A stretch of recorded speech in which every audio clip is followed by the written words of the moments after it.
Hey everyone, Travis Thom here, and I'm going to walk you through some Facebook ad targeting hacks that you should know about and getting to understand how the Facebook ad auction works. There's a lot of big mistakes I see that are being made on a consistent basis where people are trying to target a really big audience but only spending a small amount of money. So for example, if you were trying to target, let's say 1.5 million people and you're only spending around $4, maybe $5 a day, your campaign is not going to work. You're going to lose what's called the ad auction. Every day, Facebook has a bidding and ad auction. It happens actually every single hour. And the ad auction is a blind auction that's making billions of different decisions trying to find which ad should be served to the right people in the audience at the right time. Now, because of that, you're competing with a lot of different companies, a lot of different ads. People that are in your industry, people that are out of state, maybe out of country. It really is just a lot of competition. You need to be able to cut through that and make sure that your ad gets higher preference and served out to the right people. So how do we ensure that? How do we make sure that your ad gets to the right people at the right time? Well, first of all, we have to focus on the algorithm, right? Which is known as BEAR. We got to think big, mean, grizzly bear. BEAR stands for bidding, expected action, and relevancy. All right, so when you're in the ad auction, first thing we should focus on is bidding. Are we bidding properly? Which means your daily budget or lifetime budget. How much are you spending, and is it appropriate to the size of the audience? Now again, if you're trying to target a large amount of people because you think that you're going to get in front of a lot of people and get seen, you want to make sure that you're spending the right type of ad spend to reach all of those people. The bigger your audience gets, well, the more competition you're going to be competing with. You're going to be competing with maybe Coca-Cola, maybe it's Pottery Barn, maybe it's the roofing insurance company from out of state, maybe it's a couple of other real estate agents or lenders in your specific market area. So you need to make sure that you're bidding properly. So how do we define that? Well, common rule of thumb is you should be spending around $10 a day per 100,000 people in the audience. That's going to make sure that you're spending the right type of ad spend, right? Again, for the appropriate size of audience. Now, think of it this way. Think that you've got a really big swimming pool, right? We've got a big swimming pool right here, and inside of our swimming pool, it's filled with coffee. And the coffee is your audience, for example. So let's say we're targeting that 1.5 million people there, and this is our audience swimming pool filled with coffee. Now, if we are spending only, let's say, around $5 a day to that audience, well, that's not a lot of money, right? So let's say that we've got a cup of creamer, and it's a small coffee cup. And that coffee cup is our ad spend, right? Our $5 a day. And we're pouring that into the swimming pool. Is that going to make much of a difference? Probably not, right? It's going to be very diluted. It's not going to make a huge impact. Well, if we have a 50-gallon drum, that's our creamer, and that's our ad spend, and we pour that into the pool, then that's going to make a big difference. So we have to make sure that we're spending the right amount, right, to the right size of audience. Because if we don't, well, then this is what happens. So this is the Facebook audience ad auction and targeting, right? This is your auction. And when you're running a campaign and you are going to be targeting specific people in that campaign, this is what it looks like. Well, here are the higher intent prospects, right, up here. These are the prospects that you are really ideally going after. These are your higher intent prospects plan on buying in the next 60 to 90 days, let's say. Now, we've got a bigger audience here, which this is our prospects that are probably going to be buying in the next 90 days, maybe 6 months, maybe 8 months, right? These are the ones that are going to buy and that we want to work with, right? Are kind of slightly ideal prospects, and it's a bigger chunk of them. Now, down here, these are the Mickey Mouse leads, right? These are the prospects that don't want to talk to you, the prospects that when you do call them, they don't pick up the phone. They say, I didn't fill out that form. And the ones that are probably never going to buy, right? The prospects that are not ideal for your business. Now, when you're spending $5 a day and you're targeting a very large audience of 1.5 million people, Facebook will say, yeah, we'll take your money, we'll serve your ad out, but we're only going to serve it to these prospects here, right? The lower level bottom prospects, they really aren't even prospects. Because Facebook is saying, you know what, you're not bidding high enough to reach this audience or this audience up here. You're not spending enough money to win the ad auction to move up towards the higher intent prospects. Facebook is insanely good about predicting what people are going to be doing in the near future, right? Facebook has 50,000 unique data points on each one of its users, identifying what they're going to be spending their money on based on their past behavior and current habits, right? And what they're going to be doing in the near future. Facebook can predict those people and target them right here. These folks, this is basically you losing the ad auction. And Facebook's saying, you're not spending enough, so we're going to serve it to here. Now, if you're spending the right amount to the right audience, then your ad is going to float up, right, and be served to these people here. These are the ideal prospects that your ad should be serving to, where you get higher intent prospects, higher quality leads, typically at a mid-level to lower cost per lead, and then you're getting the right conversations from them. So that's what you want to do, is focus on this layer here. That's who you should be running your ads to. But again, how do you serve and make sure your ads are serving to that audience? Well, a couple things. Remember, I got to focus on BEAR, right? Which is how much are you bidding to get in front of the right people, and then expected action. So expected action is Facebook saying, based on the objective that you have chosen for that campaign, let's say if it's traffic or lead generation or messages or video views, Facebook is trying to find the right type of objective and making sure that that objective is served to the right people in the ad audience.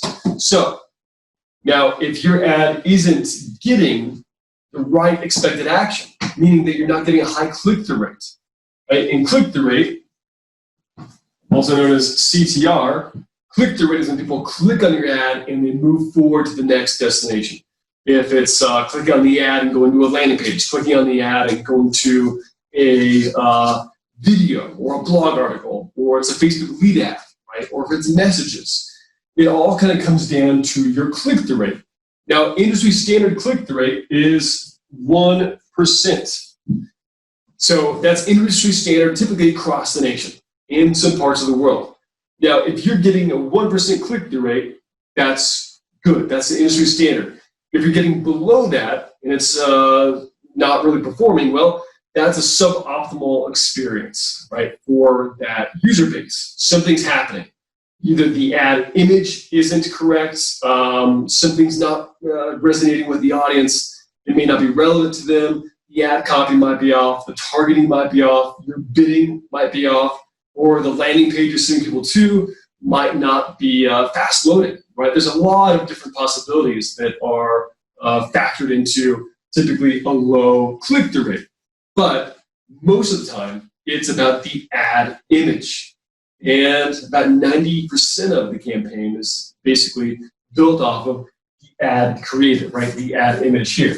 So the ad creative right here, that image, really feeds into a click-through rate. You're getting a higher click-through rate, plus then also the rest of the framework of the ad copy.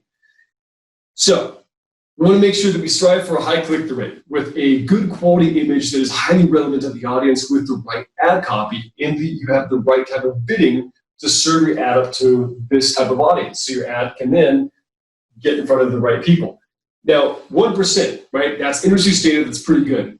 Now, if you're getting above that, that's great. You want to strive for a higher click-through rate. A higher click-through rate means more leads, right, or more engagements at a lower cost. And then what that does, that tells the algorithm that this is a optimal user experience. People are really enjoying this. So we should serve this ad out to more people in the ad auction. It's going to serve out to more people. So it will start to rise up and start to go up to here to the right prospects, the more action you're getting, the expected action, right? So the expected action is, are you getting leads? If it's lead generation and it's a good click-through rate, then it feeds back to the algorithm, sends it those signals and says, yes, we are getting the expected action, serve this out to more people. Video views, right? Is that the expected action? We're getting people to watch the video and engage, and maybe there's a click-through rate attached with it to go to our website, whatever it is. If it delivers on the expected action here, then the algorithm says that's part of the weighted formula about how we weight, how the ads should get the right preference in the ad auction to float up to more people. Then we're on the right track. If it's not, you're going to lose the ad auction, and then it's going to be sent back down to the not so great prospects. Right? You're still going to generate leads. It's probably going to be an okay cost per lead sometimes, but it's not going to be a high volume of leads and high quality prospects. Right? And that's what a lot of people end up doing is they're not really looking at the campaign performance, and they're typically just getting these kind of leads, which aren't necessarily the best leads, right? Lower quality conversations. Now, relevancy, this is a big part of it. Again, relevancy kind of feeds over to the ad imagery. How relevant is the ad to the actual audience targeting? Are we targeting the right people with the right ad image? Now, if there's some sort of gap there, well, that's not going to be relevant, right? Is the ad copy relevant? And then beyond that, is the ad copy and the ad imagery relevant to the actual website or landing page that you're sending people to?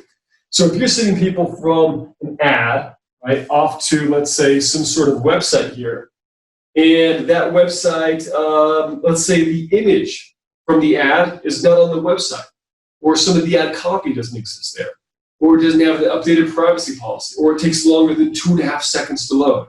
There's about 27 unique identifying items that Facebook looks for, but one of the biggest things is continuity. Is the continuity of the contents, the promise of the ad, is it being delivered on the website or landing page or wherever you're sending traffic to? If it's not, Facebook looks for, and they go through the metadata and the schema data, and they track that, and they look how high is the bounce rate.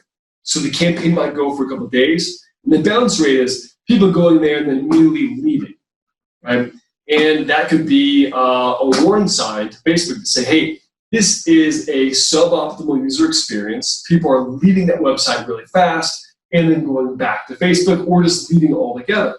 Well, what that does is that penalizes you in the ad auction and creates then a suboptimal experience again, where Facebook says, suppress the reach of the campaign.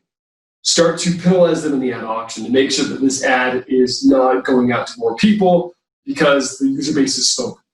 Now, that basically creates then, pushes you back down, right, into here. So it's a constant kind of game of making sure that you have the right type of measurements in place and optimizing your campaign. But to start off correctly, to make sure that you consistently win, you need to be bidding the right amount, right? Which is typically maybe $10 a day per 100,000 people in the audience, kind of give or take a few thousand, give or take a couple of dollars here and there. And that way your ad is bidding correctly, right? We've got to think back to bidding. We're bidding correctly in the ad auction, so we're serving it and we're getting to the right people here. Now, expected action, right? You want to make sure that you're delivering on the expected action, that you're telling the algorithm that this is a campaign that's working for you. So you want to strive for a higher than 1% click-through rate and use this as your benchmark.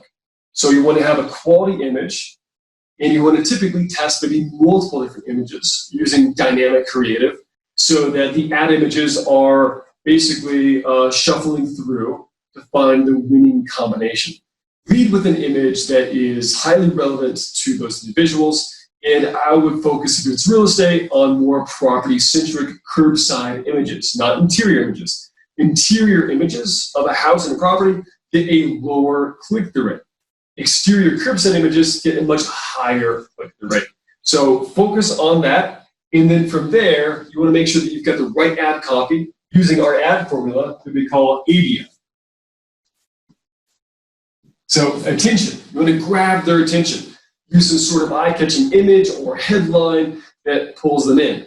Interest, right? You're going to develop interest and tell them what this is about and why it's in it for them. Why should they care, right? Pull on their interest. And then desire. Build desire by telling them what they're going to get on the other side of the ad, right? Build up the promise. Tap here to see all the photos and details. Tap here to get the free virtual tour. Download the free guide. Whatever it might be, you want to have some sort of desire that you're willing to tell them what's beyond this ad and what you're going to deliver on the website. And then see action, right? A call to action, which is telling them, click here to download the list of homes. Tap here to see all the details. It's important that you have the action part because that's going to drive up your click-through rate. If you don't have an action part, statistically, we see that you're going to have a much lower click-through rate. Having a call to action on your ads will increase your click-through rate by almost 25 to 35%, so that you'll see a much higher click-through rate. If you don't have the desire part, where you're telling them what they're going to get on the other side, to remove that anxiety, so it's not a black box of, well, what am I going to get? If you don't have the action part, well, then all you have here is the grabbing their attention and interest. Well, and that's just a public service announcement, right? That's not going to drive any type of growth. It's not going to drive any type of action. So make sure that you're hitting on all of these markers, and your campaigns will start to deliver faster, better, with quality results, with lower cost per lead, higher quality prospect, and just start to do that over time, scale it, and you'll end up having a really successful campaign.